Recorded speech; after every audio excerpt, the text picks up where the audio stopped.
Shalom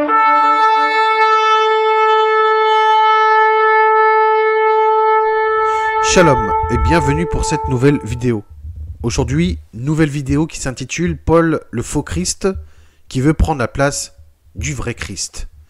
Dans cette vidéo, je vais vous prouver que Paul voulait prendre la place du Christ et que Paul est tout simplement un imposteur, un usurpateur et un voleur, surtout un menteur.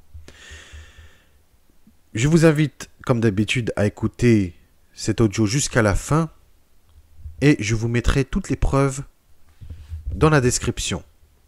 Merci.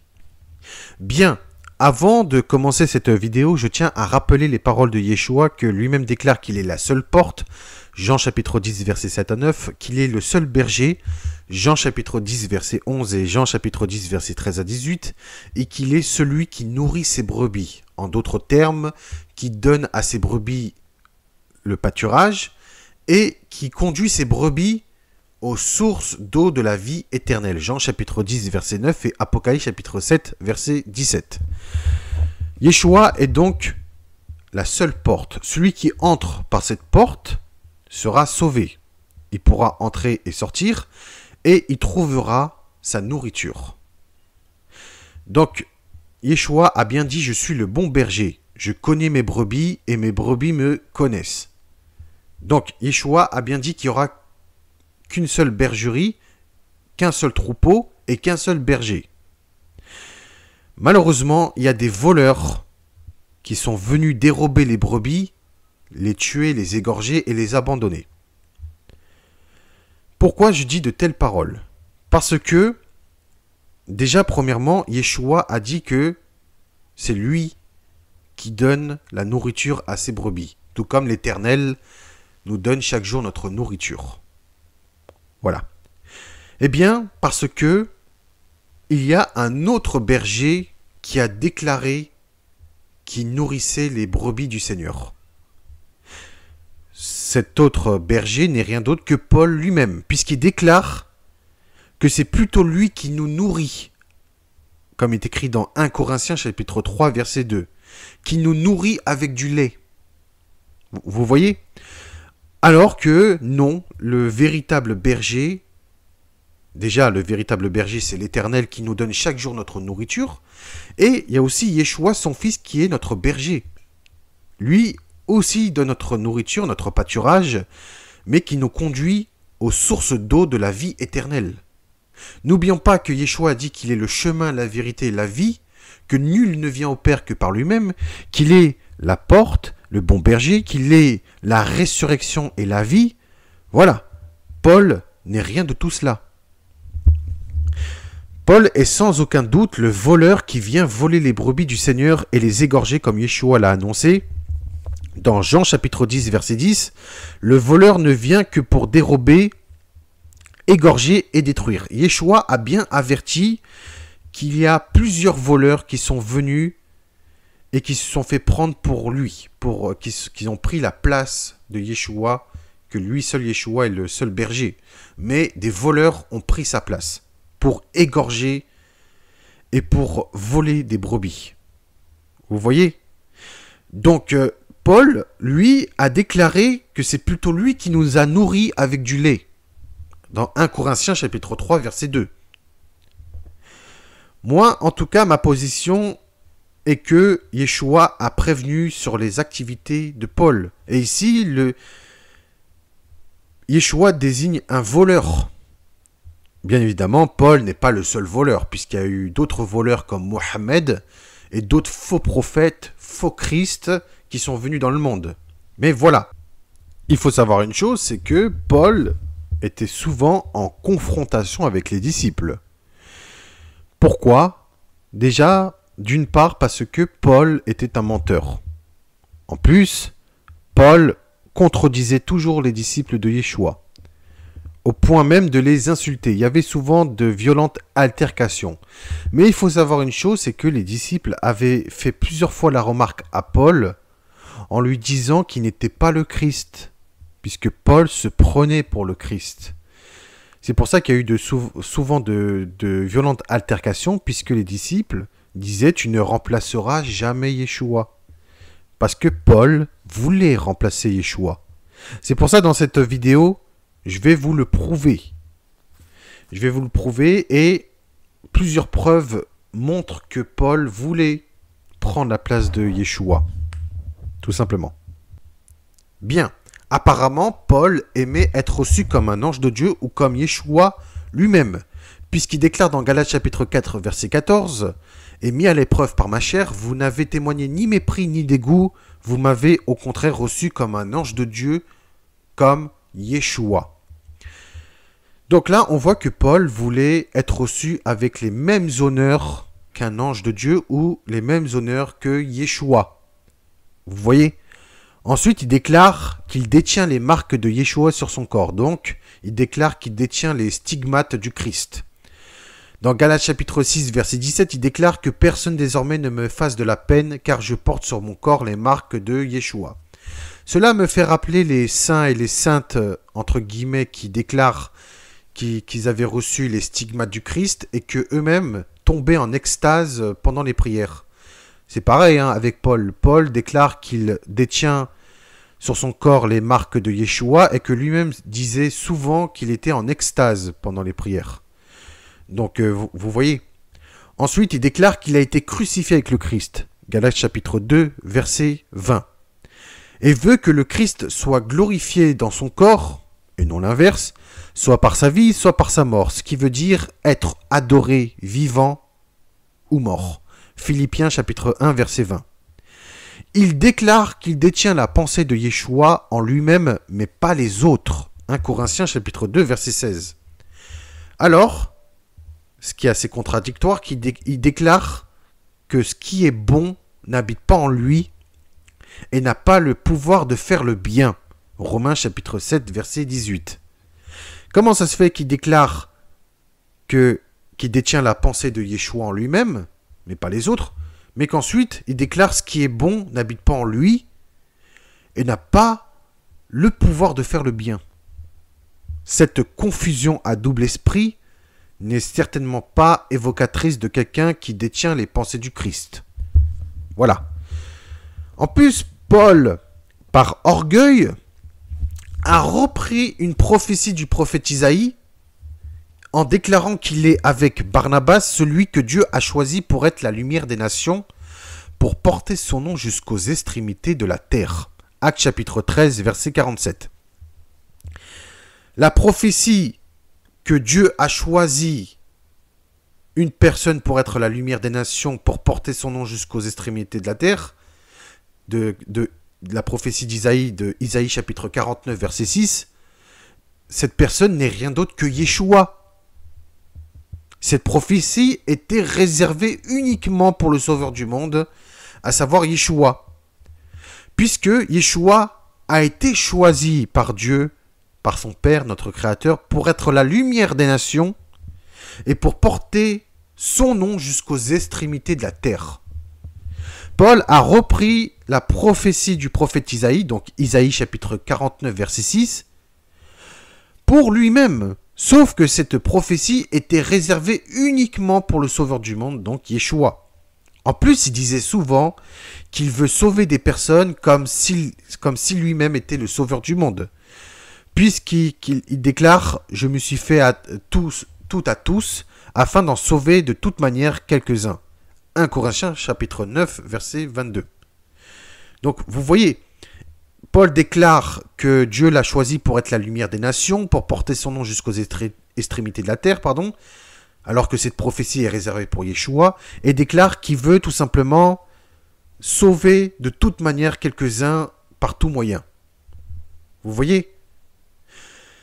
En plus, Paul déclare que Yeshua est venu le sauver en premier avant tout le monde, puisqu'il déclare « Yeshua est venu dans le monde pour sauver les pécheurs, dont je suis le premier. » 1 Timothée chapitre 1 verset 15. Or, Yeshua avait sauvé de nombreuses personnes avant que Paul devienne un, entre guillemets, apôtre. Donc, déjà, Yeshua avait dit une parole, « Je ne suis pas venu appeler des justes, mais je suis venu appelés des pécheurs. Lui-même a guéri des malades, des possédés. Voilà, il a guéri des pécheurs avant que Paul ne devienne un soi-disant apôtre. Vous voyez. Donc là, il a déclaré dans 1 Timothée chapitre 1, verset 15. Ensuite, Paul personnalise l'évangile en l'appelant mon évangile. Romains chapitre 16, verset 25. Comme si l'évangile venait tout simplement de lui. Or, Yeshua avait donné la bonne nouvelle avant que Paul ne devienne un, entre guillemets, disciple. Il a donné déjà en Israël, en Galilée, en Judée. Il a donné cela à ses disciples. Ensuite que les disciples ont commencé l'évangélisation avant Paul, et que Paul, après, il est venu bien après. Sauf que les paroles de l'évangile appartiennent à Yeshua, puisque c'est lui, Yeshua, qui a donné la bonne nouvelle, la bonne parole. Paul, non. En plus, Paul déclare que c'est mon évangile. Romains chapitre 16, verset 25. Mon évangile. Comme si l'évangile venait de lui-même. En plus, Paul déclare que si son évangile à lui semble douteux à quelqu'un, eh bien, il insiste sur le fait que c'est parce que la personne est tout simplement aveugle, comme il déclare dans 2 Corinthiens chapitre 4, versets 3 à 4. En plus, Paul a même maudit tout autre évangile qui ne venait pas de lui. Galates chapitre 1, versets 8 à 9. Donc ça va très loin. Bien. Ensuite, Yeshua a dit « Je bâtirai mon église ». Puisqu'il a dit à Pierre « Tu es Pierre et c'est avec cette pierre que je bâtirai mon église ». Matthieu chapitre 16, verset 18. Donc là, nous voyons que Yeshua a dit que je bâtirai mon église. Eh bien, Paul usurpe même la position du Christ en prétendant être celui qui a jeté les bases de l'église de Dieu. Et oui, puisqu'il déclare « Dieu est bon et m'a laissé devenir un bâtisseur expert, j'ai jeté les bases sur lesquelles d'autres ont bâti. » 1 Corinthiens chapitre 3, verset 10. Donc, il a dit que Dieu était bon et qu'il l'a laissé devenir un bâtisseur expert, qu'il a jeté les bases sur lesquelles d'autres ont bâti. Mais c'était pas Yeshua qui a jeté les bases sur lesquelles ses disciples ont bâti l'église, puisque Yeshua a dit à Pierre, « Pierre, tu es Pierre et c'est avec cette pierre que je bâtirai mon église. » Donc Yeshua, c'est lui qui a jeté les bases. Et ensuite, les disciples ont continué de bâtir l'église. Sauf que non, puisque Paul déclare que c'est lui seul qui a jeté les bases sur lesquelles d'autres ont bâti. Donc vous voyez. Donc là, il déclare dans 1 Corinthiens chapitre 3, verset 10. En plus de cela, c'est qu'il se considère comme celui qui ordonne dans toutes les églises. 1 Corinthiens chapitre 7, verset 17. Donc là, il veut tout simplement être reconnu comme celui qui a jeté les bases de l'église. Or, Yeshua, bien avant que ce soi-disant Paul devienne un soi-disant apôtre, Yeshua a dit à Pierre que c'est par cette pierre que je bâtirai mon église. Vous voyez. Mais bizarrement, il refuse de construire sur les fondations d'un autre homme. Romains chapitre 15, verset 20. Pourquoi il a pris ce que Yeshua a construit par ses propres enseignements, voilà, donc par son évangile, etc. Comment ça se fait que Paul ne veut pas construire sur les fondations d'un autre homme, mais uniquement sur le Christ? Ça prouve qu'il voulait prendre la place du Christ. Yeshua avait construit quelque chose avec ses disciples. Paul a tout simplement voulu prendre les honneurs à la place de Yeshua. Donc cela prouve qu'il voulait prendre le rôle et la place de Yeshua. Vous voyez? Bien. Ensuite, c'est là que nous voyons que Paul lui-même est allé trop loin. Puisque Dieu, l'Éternel Dieu, dit à Moïse dans le buisson ardent, « Je suis ce que je suis ». Ou alors « Je suis qui je suis ». Exode chapitre 3, verset 14. Eh bien, c'est là que nous voyons que Paul va trop loin puisqu'il imite Dieu en disant « Je suis ce que je suis ». 1 Corinthiens chapitre 15, verset 10. L'Éternel a dit à Moïse « Je suis ce que je suis, je suis ce que je suis » ou « Je suis qui je suis ». Paul a dit « Je suis ce que je suis ». Il a repris la même phrase de l'Éternel. En plus, il a même dénigré les 10 commandements de Dieu en les appelant ministère de la mort. 2 Corinthiens chapitre 3, verset 7. Il déclare que si quelqu'un croit être prophète ou inspiré, qu'il reconnaisse que ce qu'il a écrit est un commandement du Seigneur. 1 Corinthiens chapitre 14, verset 37. Donc, il a voulu remplacer les commandements du Seigneur par ses propres commandements à lui. Puisqu'il a fait en sorte que les gens n'observent plus les commandements, qui considèrent les 10 commandements comme ministère de la mort, et il veut que ces paroles soient reconnues comme étant un commandement du Seigneur. En plus, ce qui veut dire qu'il considère ces paroles comme d'un commandement de Dieu au point de se prétendre être le père des croyants païens. 1 Timothée chapitre 1 verset 2, qui déclare qu'il a enfanté en disant qu'il donne naissance, qu'il est celui qui nous engendre en Jésus-Christ. 1 Corinthiens chapitre 4 verset 15. Vous voyez? Par conséquent, il insiste sur le fait que les personnes doivent mettre en pratique tout ce qu'ils ont appris, reçu, entendu ou vu de lui-même. Puisqu'il déclare dans Philippiens chapitre 4 verset 9, « Tout ce que vous avez appris, reçu ou entendu de moi ou vu en moi, mettez-le en pratique. » Donc Paul a voulu abolir les commandements de Dieu et a voulu remplacer les commandements de Dieu par ses propres commandements à lui. Paul a plusieurs fois dit « Soyez mes imitateurs ». Donc Paul voulait qu'on lui obéit, qu'on met en pratique ses paroles, son évangile, comme lui-même le déclare.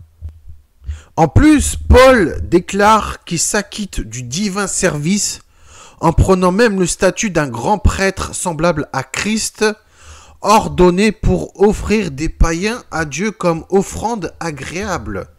Romains chapitre 15, verset 16. Donc vous voyez, il déclare qu'il s'acquitte du divin service. Donc il se prend pour un grand prêtre semblable à Yeshua. Et que lui-même déclare que Dieu lui a ordonné d'offrir des païens comme offrande agréable. C'est quoi ce truc? En plus, Paul prétend que son ministère est un office divin prédit depuis longtemps. Et oui, monsieur, puisqu'il déclare le mystère caché depuis des siècles et des générations. Colossiens chapitre 1, versets 25 à 26. Donc il déclare que son office divin est un mystère caché depuis des siècles et des générations.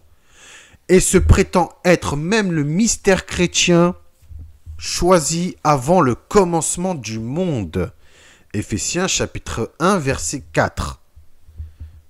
Voilà, avant le commencement du monde. Vous voyez? Donc, en plus, il déclare que tout ce qu'il dit doit être considéré comme venant directement de Dieu.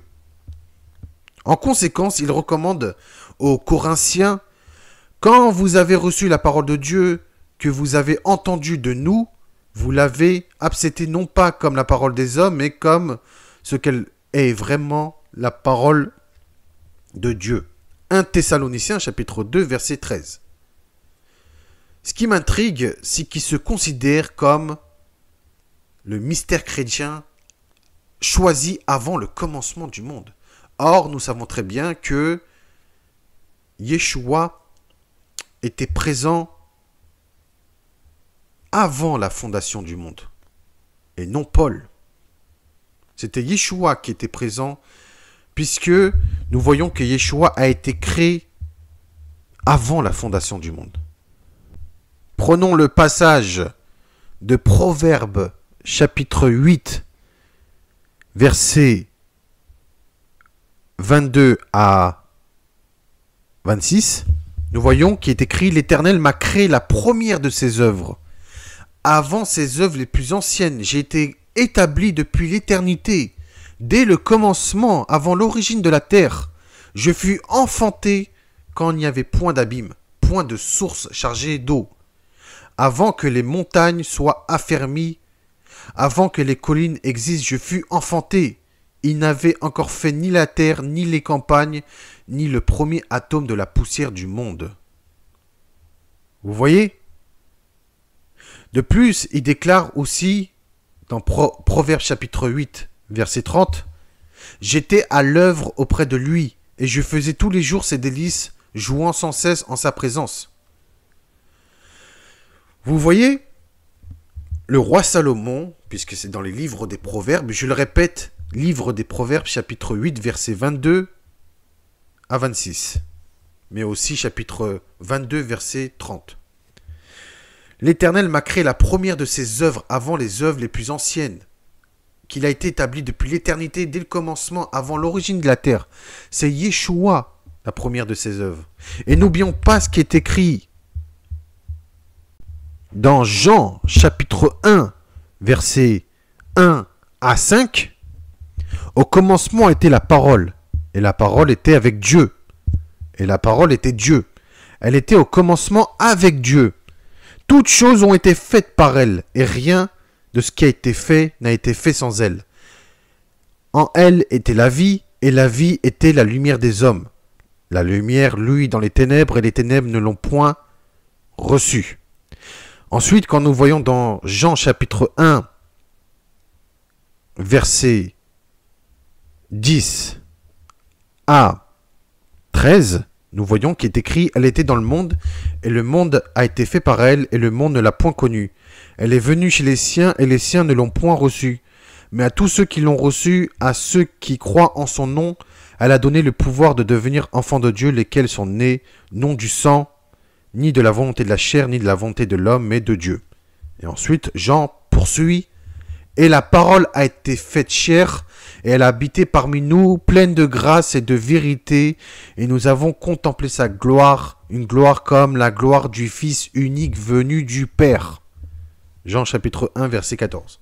Donc, celui qui a été créé avant la fondation du monde, avant le commencement du monde, c'était Yeshua et non Paul de Tarse. Voilà. Donc, Paul déclare être le mystère chrétien choisi avant le commencement du monde, sauf que c'était Yeshua qui était avant le commencement du monde auprès du Père. Donc là, il déclare dans Éphésiens chapitre 1, verset 4. Vous voyez ? On voit clairement dans cette vidéo que Paul de Tarse veut tout simplement prendre la place de Yeshua. N'oubliez pas que Yeshua a dit que ses brebis entendent et reconnaissent la voix de leur berger et qu'elles ne suivront point un étranger, mais elles fuiront loin de lui parce qu'elles ne connaissent pas la voix des étrangers. Jean chapitre 10, versets 1 à 5. Si donc les étrangers ne sont pas les véritables bergers et que Yeshua est le seul véritable berger, cela prouve que Paul de Tarse est un étranger qui voulait prendre les brebis du Seigneur et ensuite les abandonner lâchement en voyant lui-même le loup, car il ne se mettra point en peine pour les brebis. Jean chapitre 10, versets 12 à 13. Je vais finir par une parole de l'apôtre Jean qui a tout simplement dit une phrase concernant Paul et tous ceux qui suivent Paul. « Petit enfant, c'est la dernière heure. Et comme vous avez appris qu'un antichrist vient, il y a maintenant plusieurs antichrists. Par là, nous connaissons que c'est la dernière heure. Ils sont sortis du milieu de nous, mais ils n'étaient pas des nôtres. ils n'étaient pas des nôtres. Car s'ils eussent été des nôtres, ils seraient demeurés avec nous. Mais cela est arrivé afin qu'il fût manifeste que tous ne sont pas des nôtres. 1 Jean chapitre 2, versets 18 à 19. L'antichrist, c'est Paul, et les autres antichrists, c'est ceux qui ont suivi Paul. Voilà, donc l'apôtre Jean, tout comme les autres disciples, ont démasqué et dénoncé cet antichrist qui est Paul de Tarse. Maintenant, si nous prenons la synthèse, si nous faisons une synthèse de toute la vidéo, si on fait tout simplement un résumé de toute la vidéo, nous voyons que Paul veut être reçu comme un ange de Dieu, comme Jésus-Christ lui-même. Il déclare qu'il détient les marques de Yeshua sur son propre corps. Il déclare qu'il a été crucifié avec le Christ. Il déclare qu'il veut que le Christ soit glorifié dans son corps, soit par sa vie, soit par sa mort. Il déclare qu'il détient la pensée de Yeshua. Il détient qu'il est celui que Dieu a choisi pour être la lumière des nations, pour porter son nom jusqu'aux extrémités de la terre. Il déclare qu'il veut sauver des personnes comme s'il était lui-même le sauveur du monde. Il déclare que Yeshua est venu le sauver en premier avant tout le monde. Il déclare que c'est son évangile. Donc il déclare mon évangile, une affirmation que même Yeshua ne le fait pas. Ensuite, il déclare que si son évangile semble douteux à quelqu'un, il insiste sur le fait que c'est parce que la personne est aveugle. Donc ensuite, il déclare que ce n'est pas le Christ qui a bâti l'Église, mais c'est lui qui a bâti l'Église, puisqu'il a dit que c'est lui qui a jeté les bases de l'Église comme un bâtisseur expert, que lui-même dit « je suis ce que je suis » en prenant le rôle du Père, que lui-même a dénigré les 10 commandements en disant que c'était le ministère de la mort. Il déclare que si quelqu'un se croit être prophète ou inspiré, qu'il reconnaisse que ce qu'il a écrit est un commandement du Seigneur. Lui-même se considère être le père des païens, le père des croyants. Et lui-même veut que toutes les personnes qui ont appris, reçu, entendu de lui ou vu en lui doivent mettre tout en pratique. Donc il prend le rôle du Père. Il déclare qu'il s'acquitte du service divin en prenant même le statut d'un grand prêtre semblable à Christ, ordonné pour offrir des païens à Dieu comme offrande agréable. Il prétend que son ministère était un office divin, un mystère caché depuis des siècles et des générations, et se prétend être le mystère chrétien choisi avant le commencement du monde. Il insiste sur le fait que tout ce qu'il a dit est venu directement de Dieu. Donc vous voyez. Donc si on doit faire une conclusion, Paul est un faux Christ qui a voulu prendre la place de Dieu le Père, de son Fils Yeshua et du Saint-Esprit. Voilà. Donc pour moi, c'est un faux Christ. N'oubliez pas que Yeshua, il a dit que les faux Christ viennent comme des brebis, mais ce sont des loups féroces déguisés en brebis. Ils viennent en brebis, mais ce sont des loups féroces. Que les faux prophètes viendront en son nom, donc ils viendront au nom de Yeshua. Ils feront même des miracles et des prodiges. Et qui feront tout pour séduire un maximum de personnes. Yeshua a bien dit, ne les suivez pas. Voilà, donc, malheureusement, Paul fait partie de cette catégorie. Paul est donc un faux prophète, un faux apôtre et un faux Christ, malheureusement. Bien, c'est la fin de cette vidéo. J'espère que cette vidéo vous aura plu et vous aurait permis de voir un peu plus la vérité sur Paul de Tarse. Je vous dis shalom uvracha à tous et à toutes, que la vérité vous éclaire, vous guide et vous fait montrer la vérité sur Paul de Tarse. À très bientôt, merci de m'avoir écouté et je vous dis shalom et à bientôt pour une nouvelle vidéo. Shalom.